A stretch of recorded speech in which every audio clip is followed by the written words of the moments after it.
A wealthy woman lived alone in a flat. The neighbors knew her well, as she had lived there for years. A maid worked for her regularly and came every few days to clean and help around the house. One day, the woman told the maid not to come for 2 days because she was expecting visitors.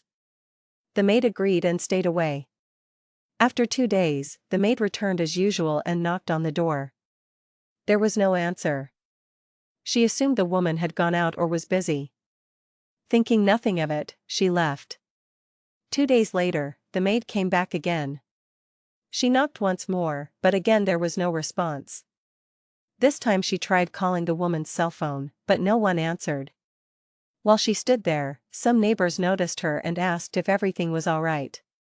At that moment, a foul odor could be smelled coming from inside the flat. One of the neighbors asked the maid, "Do you have any meat or something spoiled inside?" The maid replied nervously, "No." Realizing something was seriously wrong, the neighbors decided not to wait any longer. They called the police. The police immediately informed the public prosecution. With official authorization, they forced the door open. Inside, they found the woman lying on the floor. She had been stabbed multiple times with a knife and was already dead. The strong odor came from her body, which indicated that she had been killed several days earlier. Investigators searched the flat carefully. They noticed that the cash box was empty, suggesting that the motive might have been robbery. The wardrobe was wide open, and clothes were scattered all over the room, as if someone had been searching for something in a hurry. However, there were no signs of forced entry. The door and locks were completely intact. This led the investigators to one disturbing conclusion. The person who entered the flat was someone the woman knew well, someone she trusted enough to open the door for. The investigation began immediately. The police interrogated the maid, the neighbors, and anyone who had recent contact with the victim.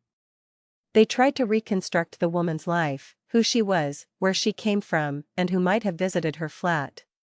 Attention soon turned to the history of the apartment itself. The realtor of the building was questioned. He explained that one day, the woman had come with a man who owned a red Mercedes. They were looking to rent a good, quiet flat. The building's realtor was questioned next. He explained that one day, the woman had arrived with a man who owned a red Mercedes. They were searching for a quiet, well-maintained flat. The realtor remembered them clearly. The man was confident and well-dressed, while the woman appeared calm and respectable. He directed them to an apartment owned by a man who lived abroad. The flat was usually vacant, except for some luggage, because the owner returned to Morocco only once a year and stayed for about 20 days. "He's a friend of mine," the realtor told the investigators. "He rarely comes back, so he asked me to rent the flat. But I made one condition clear: the tenant must be tidy and serious. I don't want any problems." They agreed without hesitation. The realtor revealed another important detail. After the woman moved in, he had called the apartment's owner to ask what should be done with the luggage left inside the flat. The owner instructed him to move the luggage to a garage. This information immediately caught the investigators' attention. Who was the man with the red Mercedes? Why had he helped her secure the flat? And why had no one seen him again after she moved in?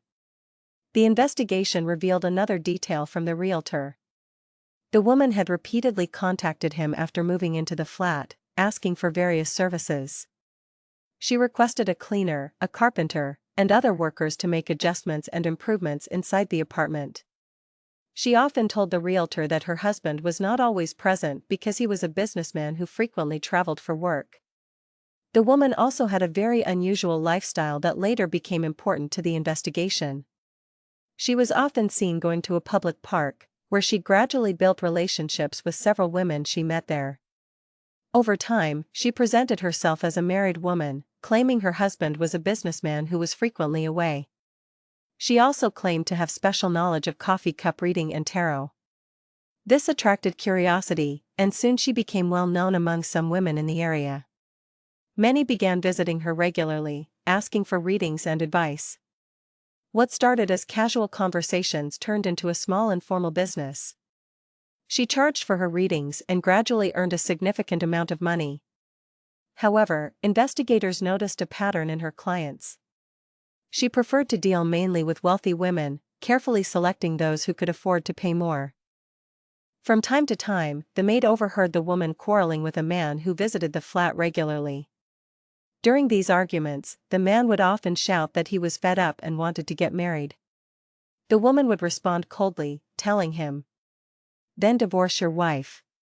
One day, the man arrived at the flat and found only the maid inside. He sat down and began speaking to her at length, clearly upset. He insisted that he was telling the truth and poured out his story. He told the maid that he had given the woman all his money. He had paid a full year's rent for the flat and furnished the entire house. It had been many years, he said, and he truly loved her. He spoke of his dreams and sacrifices, then claimed that he had divorced his wife for her sake. To prove it, he showed the maid the divorce papers. According to him, when he asked the woman to marry him, she refused. She told him she wanted to marry a man closer to her own age and said that he was too old for her. She added that he could visit her from time to time if he wished, but if not, he was free to leave. The man said bitterly, "This woman has ruined me. I spent all the money from my cafe business on her." The maid later told the woman everything that had happened and repeated what the man had said. The woman became angry and firm. She instructed the maid that if the man came again, she was not to let him into the flat under any circumstances. She added that if he tried to return, she would call the police immediately. The neighbors also stated that, from time to time, they had heard loud arguments coming from the flat. They had always assumed the quarrels were between a husband and wife. Only later did it become clear to investigators that the man was not the woman's husband. This raised a critical question for the investigation: who was this man? Detectives then questioned the real estate agent who had handled the rental of the flat. The realtor told them that he knew the man personally. According to him, the man had introduced himself as the woman's husband. He added that the man was originally from the same countryside area as him and that he knew the man's family. The realtor explained that on one occasion, the man had even called his family and handed the phone to him so he could speak with them directly. The family spoke normally with the realtor and confirmed their relationship with the man. At one point, they asked for his car's registration number, but the realtor said he had not paid attention to it at the time. Following this lead, detectives traveled to the countryside to question the man's family. When asked about him, the family told the officers that he was currently in the city. They said he was the owner of a cafe and was well known in the area. With the approval of the deputy public prosecutor, the detectives proceeded to the cafe. When they arrived at the location, they found the man there. Detectives brought the man to the police station for questioning. When they asked him about his relationship with the victim, his face suddenly changed color. He hesitated, then said that the woman was a fortune teller. He claimed that he practiced the same work himself, in addition to running a cafe.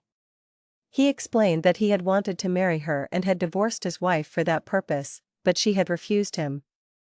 According to his statement, after her refusal, each of them went their separate ways. The detectives then asked him where he was currently living. "I am living with my brother now," he replied. "I gave up my previous house to its owner because it was only rented." The investigators pressed further.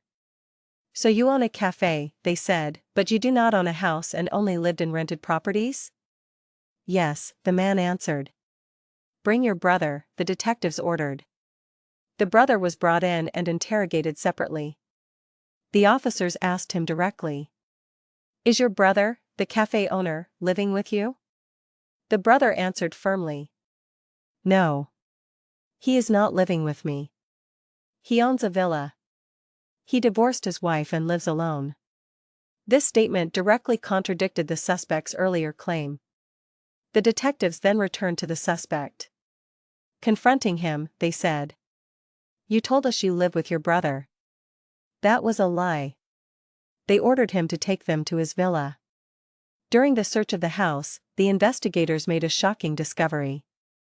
They found women's clothing, jewelry, a sum of money, personal documents, and the victim's passport. The detectives confronted him immediately. "If you claim these items belong to your ex-wife," they said, "we will bring your ex-wife in and ask her directly." The room fell silent. At that moment, it became clear that the suspect's story was collapsing under the weight of the evidence. Faced with the evidence laid out before him, the detectives pressed him further. At that point, he began to speak more openly. He eventually confessed. According to his statement, everything had happened because of what he described as her deception. He claimed that she had taken advantage of him emotionally and financially and then refused to marry him.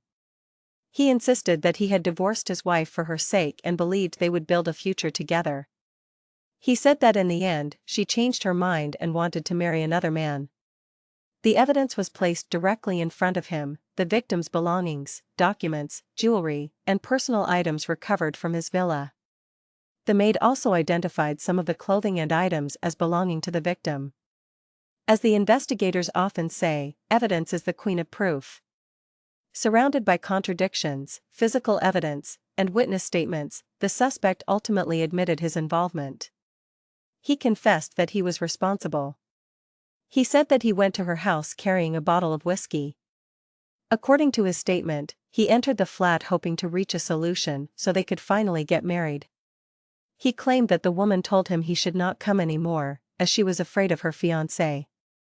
She allegedly asked him to leave, explaining that another man would be coming and that she did not want any trouble.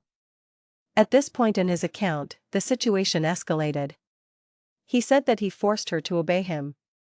In his confession, he admitted that he strangled her and then stabbed her to death. After the attack, he said he searched the house and took valuables, claiming he did so in a state of anger and revenge.